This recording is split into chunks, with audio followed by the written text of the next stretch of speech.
Yes, guys, welcome back to the Cossy podcast. My name is Cossy. Welcome back to a brand new video. Gabriel Jesus has no intentions of leaving Arsenal Football Club, not this summer, not next summer, and not next year. Now, he has done an interview with the ArsenalOnline.com. We're going to be running into some of the bits and pieces, but I would implore you to go on the Arsenal website and read it yourself. He says he has not had a very good time with injuries ever since the World Cup, and he said he played his best football in the first 6 months when he joined Arsenal prior to the World Cup. So he says he wants a full preseason with the team, and next season he is willing to go, and he's willing to go again. He wants to be fighting for his position in the starting 11, and his relationship with Mikel Arteta is still very good, so he's going to be staying at Arsenal to fight for his position. I want your thoughts there in the comment box below. Do you think Arsenal should keep him? Do you think he's going to get into the Arsenal starting 11 ever again? If Arsenal sign a striker, and we also have Saka and Martinelli and Trossard, do you think Gabriel Jesus will be a starter for Arsenal ever again? Is he good enough? I know his quality. We all know his talent and quality. But is he going to be a starter for Arsenal again? Let me know in the comment box below. Smash the like button. I want 300 likes on this video. Right, let's start off with the question he was asked about. He was asked about fighting for the title again after last season, and whether he thinks that Arsenal are stronger. And he says, we are building a very good side. From last season to this season, it's a little different how we play, and I can say and I can't say if it's better or not, but it's very, very good. We have improved on the defensive side, and we are fighting for the title. Obviously, we didn't make it through in the Champions League, but it was good to come back after 7 years away, and overall, I think we have improved a lot as a team. I think it's been a good season. Apart from the second half against Aston Villa, the team has been playing really, really well for a long time. Now we just need to focus on each game at a time. Yeah, I think there have been improvements, and I think he will feel unlucky as a player that he's one of the players that built the foundations for this team to play the way we play, for this team to believe in what we believe in, for this team to produce the kind of quality that we actually have. His signing elevated this Arsenal team from rags to riches. When you think about the players that elevated Arsenal to the level at which we are, it was Zinchenko, it was Gabriel Jesus, right? The likes of and Partey as well. The likes of Odegaard came in later. The likes of Odegaard, of course, didn't come in later, but the likes of Declan Rice, have come in later. The likes of Julian Timber, they've come in later. But the core of the core strength of this team was Gabriel Jesus, and it was Alexander Zinchenko. And I also believe we are still getting better. I think next season this team will be competing at even a higher standard. Gabriel Jesus, on what he thinks went wrong against Aston Villa, he says, I think we played very well in the first half, and I agree with that. I think the team really had a very, very good first half. And then he says, just a moment. He says, I think we played a very good first half, but we didn't score. And then the second half wasn't so good. The game changed, and it's different when you are at home because you have to push harder to open more space. And then we conceded when we were trying to score, and we were a little bit high up the pitch. After that, you have to push to draw or win, and you are even more open. Villa have a very good team, and sometimes football is like this. If we had scored in the first half, the chances are we would win that game. We talked about it in the match reaction of the Aston Villa game. That Arsenal's failure to score in the first half was our demise. Those games are games you kill at halftime. Those games are games you kill when you get your chances, right? If Arsenal bury just one chance, if we get into that game leading at halftime, it's a different game. If the Trossard goal goes in, it's a different game. If the Gabriel Jesus chance goes in, it's a different game. And maybe Mikel Arteta should have looked at controlling the second half more than just opening up the team. But, either way, it's a result that didn't go in our favor, and Gabriel Jesus and the team really felt that we should have got a much better result. Gabriel Jesus saying that on what changed ever since Dubai. It says a lot happened, right? People think it was some sort of magic moment in Dubai, but it wasn't. I think we focused really, really hard, played with a smile on our faces, and we started to play really well when we got back. We worked really hard in Dubai, and it was important. Well, listen, whether it was some point of magic or it wasn't, this team changed post Dubai. It really, really changed. The Arsenal team we saw pre-Dubai, Arsenal struggling against Villa, Arsenal struggling against Liverpool, Arsenal struggling against Fulham and West Ham, and the Arsenal team we have seen post that period, losing to Aston Villa, but winning all other games. We don't draw. We don't do any other result apart from winning. We've beaten Liverpool, we've beaten all these other teams. Something really happened in Dubai, and it was something really, really good.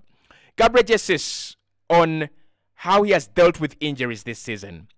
He says, it's tough. I've loved playing football ever since I was 3 years old. So being injured is very hard on me. Last season, I think I played my best 6 months before the World Cup. When I got my knee injury, everyone knows what happened after. This season has been tough. I missed preseason, had a surgery again, and then had a couple of more injuries as well. I'm doing my best to get to help the team, and I'm hoping to stay fit so I can do a full preseason this summer. Then it's a different story. So when you look at that comment, he has no plans of leaving Arsenal. He wants to do a full preseason, and then he says it will be a different story. And I kind of agree with him, and I sympathize with him. I said it yesterday that this team, every player deserves a second chance. Every player deserves a clean slate among the players we want to sell. With Gabriel Jesus, for me, it's about 2 things. One, playing with confidence and injuries. If we can get him to play with a lot of confidence, like we know he can, and if we can also get him to play without injuries, he's a phenomenal, remarkable player. Now, the stories still remain that Arsenal will be willing to listen to offers, and Arsenal will be still willing to accept any big offer for Gabriel Jesus. But it looks like the player is nowhere near leaving Arsenal. He wants to give himself another chance. He wants to fight. He wants to go again. Next season, if he can stay fit, if he can have a full preseason, I want to see what happens. I want to see whether Mikel Arteta will prioritize playing him up top other than Kai Havertz. I want to see whether he's going to provide that much-needed solution in terms of a backup for Saka or Gabriel Martinelli, because he's a very versatile player, and we cannot say he doesn't have anywhere he fits in, right? He brings versatility. He brings a lot of a lot of depth to the squad, and in the Champions League, boy oh boy, he loves that competition. If Arsenal can get him rolling, if Arsenal can get him polished up for the UEFA Champions League, that is a competition that he can actually thrive in very, very well. Gabriel Jesus talking about Kai Havertz and how he has settled in.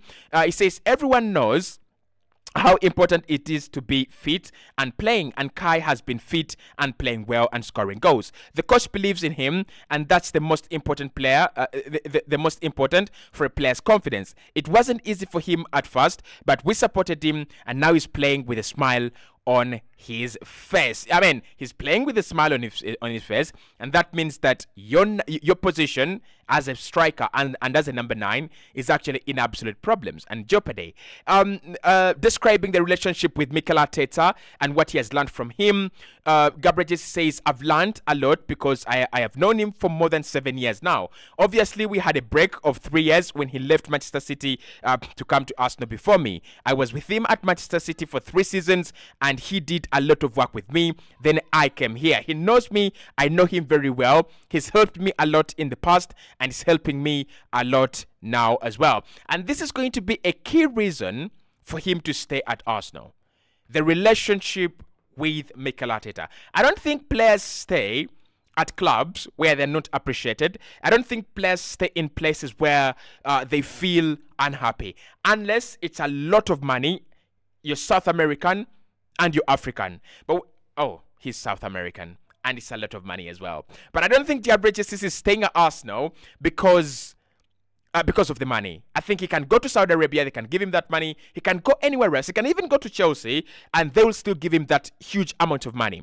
I think the big reason for him to stay at Arsenal, he has a manager and an infrastructure in terms of personnel that understand him, and he understands very well. I think the values of Gabriel Jesus as a footballer, and the values of Arsenal Football Club, and the values of Mikel Arteta as a manager and his coaching staff are really aligned. So we are talking a winner. We are talking about a winner, a guy who has been at Manchester City winning trophies. And you look at this Arsenal project and where it's going, we are going to win trophies. We are looking at winning trophies. So our values are aligned. Our ambitions are aligned, and I think the relationship between them two is going to be important, very important, in keeping Gabriel Jesus at the side for a very, very long time. Gabriel Jesus, on what's the secret behind the chemistry, behind his chemistry, Bukayo Saka and Gabriel Martinelli. He says, unfortunately this season we haven't played together a lot, mainly because of me having some injury problems, and then Gabi sometimes as well. It's a shame because last season we were flying together and the connection was really, really good. We played with a lot of freedom and movement, and I hope we can come back and play together more, because I think we understand each other on the pitch very, very well. I'm going to be the saddest here, okay? I'm going to be the saddest here. And I'm going to say this. I don't think Gabriel Jesus and Saka and Martinelli are going to ever play again together for more than 5 games. I don't think it's going to happen. I think the introduction of Kai Havertz in that relationship breaks the family. I think the prospect of Arsenal thinking about a new striker, even if it's just Ivan Ferguson, that breaks that relationship. That changes the dynamics. Because if you bring in an Ivan Ferguson in a chance-creating team like Arsenal, he's going to fly. Bro, he is a pure conversion freak. So he is going to convert his chances, and he's going to tell the manager, I am sending a message to you right now that I need to be starting games. I am sending a message to you right now that I need to be the striker up top. So with Gabriel Jesus, I think what we're going to see is Saka starting every game, and then Gabriel Jesus coming in as a backup sometimes, and maybe Gabriel Martinelli, if we don't sign a quality winger, Gabriel Martinelli sitting on the bench and Jesus starting in some games, right? We have already seen him play on the left wing against Brighton, and I think that is something Mikel Arteta is trying to engineer. He's trying to engineer a position for Gabriel Jesus in that forward line. Otherwise, a front three of Jesus, Saka, and Martinelli, I just don't see that happen again. Anymore. Yeah, it could happen in some games, but not consistently. That is not going to be our, front three going forward. Talking about, his teammates, especially Gabriel Martinelli, and what the best attributes are for him. He says, I first met him when I was when I was at a training camp with the national team. Brazil calling young players a lot to help us out and try them out. And I think I first saw him in around 2018, 2019. I was like, wow, what a player. This guy can really, really fly. I followed him after that, and when he came to Arsenal, it was quite a jump from Ituano in Brazil, but he just played his game straight away. On the pitch, everyone knows what he can do, but off the pitch, what makes him a special player is his hunger. He really wants to learn. He wants to improve. He wants to play. He's there all the time, asking for the ball, taking on opposition. He just goes again and again and again. He's just a different type of a player. With Gabriel Martinelli, and this is what I'm going to say with Gabi, right? This is what I'm going to say with Gabi. I don't want to be the guy that changes goalposts all the time. Gabi, for me, is a bigger talent than Saka. I've said that before, and I've said again. Bigger talent than Saka. Bigger talent than all these Raheem Sterlings, all these hyped Cole Palmers. He's a bigger talent than them. When it comes to wingers, Gabriel Martinelli last season in the Premier League was top 5. For me, he starts every day over your Marcus Rashford, over your Alejandro Garnacho, over those creepy wingers that they compare him to. My problem with Gabi is you cannot have a fantastic season of 15 goals and 5 assists, 20 goal contributions, and then you drop off like that. Come on, bro. You cannot have that, right? He's hungry, he will take on players, and he's very confident and he's brave. It's a quality of it's quality of wingers that is actually dying out. So I'll give you an example. Pedro Neto, direct and quality and brave. Doku, direct, quality, brave. Martinelli, direct, quality, brave. Liao, direct, quality, brave. Right? Vinicius Jr. And Rodrigo, direct, quality, brave. And Alejandro Garnacho as well. When you hear the pool in which Gabriel Martinelli's name is being sounded, when you hear the room in which his name is being sounded, that is enough to tell you that this boy is something special, is something very, very special. But I want to see him perform at the very, very top, right? Gabriel Jesus is talking about the combination of hunger and flair for Gabriel Martinelli. And it says 100%. I think not only Brazil, but the Latinos are like this as well. A lot of the skills comes from playing beach football or on the streets, but we also have that hunger and we want to work hard for our teammates. Gabi is only 22 and he has played at the World Cup on big stages, and I hope he carries on working hard and getting better and better and better. Talking about William Saliba, he says everyone knows how good William Saliba is, but not only him. He and Gabriel match up perfectly, and I think Gabriel has helped him a lot. Off the pitch, he's one of the funniest guys, but not because he's joking a lot of the time. It's just the way he is.